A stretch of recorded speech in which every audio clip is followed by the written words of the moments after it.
তো আমরা তো অঞ্জলি দিয়ে চলে এসেছি বাড়িতে। তো এখন আমি বানাবো ঘুগনি। তো আজকে তো আমাদের নিরামিষ, তাই আমরা পেঁয়াজ রসুন কিছু দিতে পারবো না। তো আমি এই দেখো ছোলাটা সেদ্ধ করে নিয়েছি প্রেসারে। টমেটো, শুকনো লঙ্কা, তেজপাতা, এখানে মশলা, লবণ, আলু সব রেডি করে নিয়েছি। এখন আমি ঘুগনি বানাবো। তো ঘুগনির সাথে আমরা কি খাবো সেটাই হচ্ছে কথা। তো ঘুগনির সাথে আমরা খাবো আজকে লাচ্ছা পরোটা। তো পরোটাটা আমি পরে করছি, পরে করে দেখাচ্ছি তোমাদের, তোমরা দেখো। আমাদের ঘুগনি হয়ে গেছে, তো আমি একটু ধনে পাতা ছড়িয়ে দিচ্ছি এটাতে।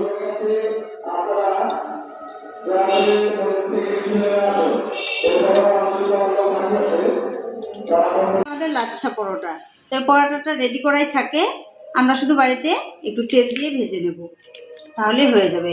তোমাদের পরোটাটা দেখাচ্ছি কীরকম থাকে রেডি। এটা আমরা এখন ভেজে নেব, ভাজলেই খেতে পারবো। এই দেখো আমার পরোটা করা হয়ে গেছে। তো আমি এখন মেয়েকে খেতে দিলাম পরোটা, ঘুগনি আর সাথে মিষ্টি। তো আমার মেয়ে এখন খাবে। বাবা একটু খেয়ে বলতো কীরকম হয়েছে।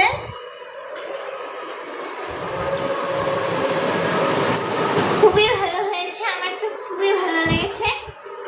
তো এটা আমার রেসিপিটা তো দেয়নি, কারণ কি ঘুগনি সবাই বানায়। তো আমার কিন্তু খুবই ভালো লেগেছে, তো আমি এখন খাই।